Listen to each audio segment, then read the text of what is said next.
ಎಲ್ಲರಿಗೂ ನಮಸ್ಕಾರ. ಸವಿರುಚಿ ರೆಸಿಪಿಗೆ ಸ್ವಾಗತ. ನಾನಿವತ್ತು ತೋರಿಸ್ತಾ ಇರ್ತಕ್ಕಂಥ ರೆಸಿಪಿ ಹಸಿ ಅಲಸಂದೆ ಕಾಳಿನಿಂದ ಸಾಂಬಾರನ್ನ ಯಾವ ರೀತಿ ಮಾಡೋದು ಅಂತ ತೋರಿಸ್ತಾ ಇದ್ದೀನಿ. ಇದನ್ನು ತಡ್ನಿ ಕಾಳು ಅಂತಲೂ ಕೂಡ ಹೇಳ್ತಾರೆ. ಬನ್ನಿ ಸುಲಭವಾಗಿ ತುಂಬ ರುಚಿಕರವಾದಂಥ ಸಾಂಬಾರನ್ನ ಯಾವ ರೀತಿ ಮಾಡೋದು ನೋಡೋಣ. ನಾನು ತೋರಿಸಿರ್ತಕ್ಕಂಥ ರೀತಿಯಲ್ಲಿ ಮಾಡಿಕೊಂಡ್ರೆ ಒಂದೇ ಟೈಮ್ಗೆ ಪೂರ್ತಿ ಖಾಲಿ ಮಾಡಿಬಿಡ್ತೀರ, ಅಷ್ಟು ರುಚಿಯಾಗಿರುತ್ತೆ ಈ ಸಾಂಬಾರು. ಬನ್ನಿ ನೋಡೋಣ. ನಾನಿಲ್ಲಿ ಅರ್ಧ KGಯಷ್ಟು ಹಸಿ ತಡ್ನಿಕಾಳನ್ನ ತೊಗೊಂಡಿದ್ದೀನಿ. ಮಸಾಲನ ರುಬ್ಕೊಳ್ಳಿಕ್ಕೆ ಒಂದು ಮಿಕ್ಸಿ ಜಾರ್ನ ತೊಗೊಂಡು 1 ಕಪ್ಪಿನಷ್ಟು ತೆಂಗಿನ ತುರಿನ ಸೇರಿಸ್ಕೊಳ್ತಾ ಇದ್ದೀನಿ. 1 ಈರುಳ್ಳಿನ ಕಟ್ ಮಾಡಿ ಸೇರಿಸ್ಕೊಳ್ತಾ ಇದ್ದೀನಿ. ಹಾಗೆಯೇ 1 ಗೆಡ್ಡೆ ಬೆಳ್ಳುಳ್ಳಿ, 1 ಟೊಮೊಟೊನೂ ಕೂಡ ಕಟ್ ಮಾಡಿ ಸೇರಿಸ್ಕೊಳ್ತಾ ಇದ್ದೀನಿ. ಸ್ವಲ್ಪ ಕೊತ್ತಂಬರಿ ಸೊಪ್ಪು, ಹಾಗೆ ಸಾಂಬಾರು ಪುಡಿ, ಬೇಳೆ ಸಾರಿನ ಪುಡಿ 2 ಟೇಬಲ್ ಸ್ಪೂನಷ್ಟು ಸೇರಿಸ್ಕೊಳ್ತಾ ಇದ್ದೀನಿ. ಇದಕ್ಕೆ ಸ್ವಲ್ಪ ನೀರನ್ನು ಬೆರೆಸ್ಕೊಳ್ಳಿ. ಒಂದು ಅರ್ಧ ಕಪ್ಪಿನಷ್ಟು ನೀರನ್ನು ಸೇರಿಸ್ಕೊಂಡು ಕಂಪ್ಲೀಟಾಗಿ ಸಣ್ಣಗಾಗಬೇಕು, ತರ್ತರಿ ಇರಬಾರ್ದು. ಆ ರೀತಿಯಲ್ಲಿ ನುಣ್ಣಗೆ ಈ ಮಸಾಲನ್ನ ರುಬ್ಕೋಬೇಕಾಗತ್ತೆ. ನೋಡಿ, ಕಂಪ್ಲೀಟು ತೆಂಗಿನಕಾಯಿ ಸ್ವಲ್ಪನೂ ಕೂಡ ತರ್ತರಿ ಇರಬಾರ್ದು. ಈ ರೀತಿಯಲ್ಲಿ ಸಾಂಬಾರಿಗೆ ರುಬ್ಕೋಬೇಕು. ಈಗ ಒಂದು ಕುಕ್ಕರ್ನ ತೊಗೊಂಡು ಈ ಕುಕ್ಕರ್ಗೆ ನಾನೀಗ 3 ಟೇಬಲ್ ಸ್ಪೂನಷ್ಟು ಎಣ್ಣೆನ ಸೇರಿಸ್ಕೊಳ್ತಾ ಇದ್ದೀನಿ. ಎಣ್ಣೆ ಚೆನ್ನಾಗಿ ಬಿಸಿ ಆದಮೇಲೆ 1 ಟೀ ಸ್ಪೂನಷ್ಟು ಸಾಸಿವೆನ ಸೇರಿಸ್ಕೊಳ್ಳೋಣ. ಸಾಸಿವೆ ಚಿಟಪಟ ಅಂತ ಸಿಡಿಬೇಕು. ಸಿಡಿದ ನಂತರ ಜಜ್ಜಿರ್ತಕ್ಕಂಥ 1 ಗೆಡ್ಡೆ ಬೆಳ್ಳುಳ್ಳಿನ ಬಿಡಿಸಿ ಸೇರಿಸ್ಕೊಳ್ತಾ ಇದ್ದೀನಿ. ಹಾಗೆಯೇ ಸ್ವಲ್ಪ ಕರಿಬೇವಿನ ಸೊಪ್ಪು, ಹಾಗೆ 1 ಈರುಳ್ಳಿನ ಸ್ಲೈಸಾಗಿ ಕಟ್ ಮಾಡಿ ಸೇರಿಸ್ಕೊಳ್ತಾ ಇದ್ದೀನಿ. ಈ ರೀತಿ ಒಗ್ಗರಣೆ ಜೊತೆಯಲ್ಲಿ 1 ನಿಮಿಷ ಚೆನ್ನಾಗಿ ಈರುಳ್ಳಿನೆಲ್ಲ ಫ್ರೈ ಮಾಡ್ಕೋಬೇಕು. ಇದಕ್ಕೆ ನಾವೀಗ ತೆಗೆದಿಟ್ಕೊಂಡಿರ್ತಕ್ಕಂಥ ಕಾಳನ್ನು ಈ ರೀತಿ ಒಗ್ಗರಣೆ ಜೊತೆಯಲ್ಲೇ ಸೇರಿಸ್ಬೇಕು.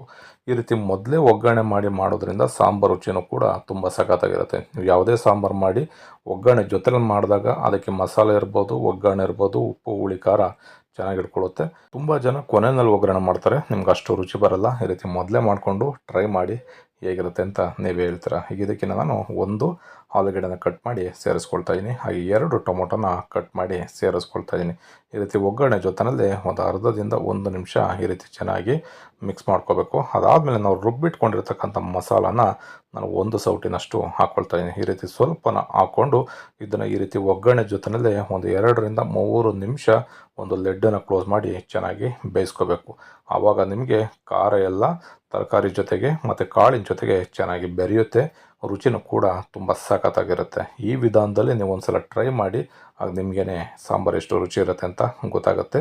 ಈಗ ಒಂದು ಲೆಡ್ಡನ್ನು ಕ್ಲೋಸ್ ಮಾಡಿ ಒಂದು 2 ರಿಂದ 3 ನಿಮಿಷ ಚೆನ್ನಾಗಿ ನಾನು ಕುದಿಸ್ಕೊಳ್ತಾ ಇದ್ದೀನಿ. ಈ ರೀತಿ ಕುದಿಸ್ಬೇಕಾದ್ರೆ ನೀವು ಆದಷ್ಟು ಸ್ಟವನ್ನು ಮೀಡಿಯಮ್ ಫ್ಲೇಮ್ನಲ್ಲಿ ಇಟ್ಕೊಂಡೇ ಬೇಯಿಸ್ಕೋಬೇಕು. ನೋಡಿ ಎಷ್ಟು ಸಖತ್ತಾಗಿ ಮಸಾಲ ತರಕಾರಿಗೆ ಇಟ್ಕೊಂಡಿದ್ದೆ. ಒಗ್ಗರಣೆನೂ ಅಷ್ಟೇ ಈ ರೀತಿ ತೆಗೆದಾಗ ಮನೆಯೆಲ್ಲ ಘಮ ಘಮ ಅಂತಿರುತ್ತೆ, ಅಷ್ಟು ಸಖತ್ತಾಗಿರುತ್ತೆ ಪರಿಮಳನೂ ಕೂಡ. ಈಗ ಮಿಕ್ಕಿರ್ತಕ್ಕಂಥ ಮಸಾಲಾನ ಇದಕ್ಕೆ ಸೇರಿಸ್ಕೊಳ್ಳೋಣ. ನಿಮಗೆ ಸಾಂಬಾರಿಗೆ ಎಷ್ಟು ಬೇಕು ಅಷ್ಟು ನೋಡಿಕೊಂಡು ನೀವು ನೀರನ್ನು ಸೇರಿಸ್ಕೋಬೇಕಾಗತ್ತೆ.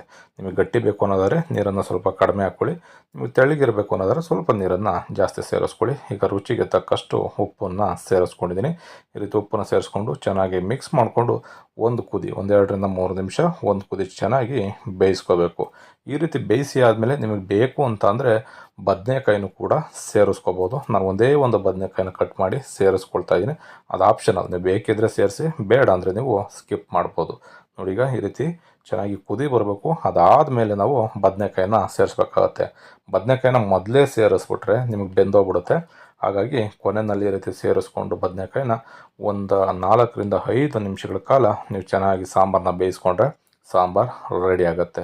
ಈ ರೀತಿ ಮಾಡಿಕೊಂಡ್ರೆ ನಿಮಗೆ ಸಾಂಬಾರು ರುಚಿನೂ ಚೆನ್ನಾಗಿರುತ್ತೆ, ಸಾಂಬಾರು ತುಂಬ ಗಟ್ಟಿ ಅನಿಸಲ್ಲ. ಈ ರೀತಿ ಓಪನಾಗಿ ಆದಷ್ಟು ನೀವು ಸಾಂಬಾರುಗಳನ್ನ ಮಾಡ್ಕೊಳ್ಳಿ. ಯಾವುದೇ ಸಾಂಬಾರು ಮಾಡಿದ್ರು ಅಷ್ಟೇ ಕುಕ್ಕರ್ನಲ್ಲಿ ನೀವು ಕ್ಲೋಸ್ ಮಾಡಿ ವಿಷಲ್ ಓಡಿಸೋದಕ್ಕಿಂತ ಈ ರೀತಿ ಓಪನಾಗಿ ಮಾಡಿದ್ರೆ ಸಾಂಬಾರು ರುಚಿ ಚೆನ್ನಾಗಿರುತ್ತೆ. ನಿಮಗೆ 1 ದಿನ ಅಲ್ಲ 2 ದಿನ ಇಟ್ಟರೂ ಕೂಡ ಸಾಂಬಾರು ನಿಮ್ಗೆ ಈಗ ಮಾಡಿದಾಗ ಹೇಗಿರುತ್ತೆ ಅದೇ ಥರನೇ ನಾಳೆಗೂ ಕೂಡ ಇರುತ್ತೆ. ಅದೇ ಕುಕ್ಕರಲ್ಲಿ ಬೇಯಿಸ್ಬಿಟ್ರೆ ಏನಾಗ್ಬಿಡುತ್ತೆ, ಎಲ್ಲ ತರಕಾರಿ ಬೆಂದು ಮಸಾಲೆ ಎಲ್ಲ ಗಟ್ಟಿಯಾಗಿ ಕೇಕ್ ಥರ ಆಗಿಬಿಡುತ್ತೆ. ನೀವು ಈ ರೀತಿ ಓಪನಾಗಿ ಸಾಂಬಾರು ಬೇಯಿಸ್ಕೊಳ್ಳಿ. ಹಸಿ ಕಾಳದು ಯಾವುದೇ ನೀವು ಸಾಂಬಾರು ಮಾಡಿದ್ರೂ ಈ ರೀತಿ ಓಪನಾಗಿ ಬೇಯಿಸ್ಕೊಳ್ಳಿ. ನೋಡಿ, ಈಗ ಒಂದು 3 ರಿಂದ 4 ನಿಮಿಷ ಚೆನ್ನಾಗಿ ಸಾಂಬಾರನ್ನ ಬೇಯಿಸ್ಕೊಂಡಿದ್ದೀನಿ. ಸಾಂಬಾರು, ತರಕಾರಿ, ಬದನೆಕಾಯಿ, ಆಲೂಗಡ್ಡೆ ಎಲ್ಲ ಬೆಂದಿದೆ.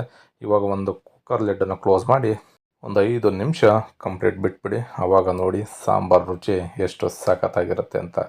ಈ ರೆಸಿಪಿ ನಿಮಗೆ ಇಷ್ಟ ಆಯಿತು ಅಂತ ಅಂದ್ಕೊಳ್ತೀನಿ. ಇಷ್ಟ ಆಗಿದರೆ ಆದಷ್ಟು ಜನಕ್ಕೆ ಶೇರ್ ಮಾಡಿ. ಹೊಸದಾಗಿ ನಮ್ಮ ಚಾನಲ್ನ ನೋಡ್ತಾ ಇರ್ತಕ್ಕಂಥವ್ರು ಯಾರಾದರೂ ಸಬ್ಸ್ಕ್ರೈಬ್ ಮಾಡ್ಕೊಂಡಿಲ್ಲ ಅಂತ ಅಂದರೆ ಸಬ್ಸ್ಕ್ರೈಬ್ ಮಾಡ್ಕೊಳ್ಳಿ. ಪಕ್ಕದಲ್ಲಿರ್ತಕ್ಕಂಥ ಬೆಲ್ಲೈಕನ್ನ ಪ್ರೆಸ್ ಮಾಡಿ. ಬೆಲ್ಲೈಕನ್ನ ಪ್ರೆಸ್ ಮಾಡೋದ್ರಿಂದ ನಾವು ಯಾವುದೇ ವೀಡಿಯೋಗಳನ್ನ ಅಪ್ಲೋಡ್ ಮಾಡಿದ್ರೂ ನೋಟಿಫಿಕೇಷನ್ ಬರುತ್ತೆ. ಸಾಂಬಾರು ರೆಸಿಪಿನ ನೀವು ಟ್ರೈ ಮಾಡಿ, ಹೇಗಿತ್ತು ಅಂತ ಕಮೆಂಟ್ ಮಾಡಿ.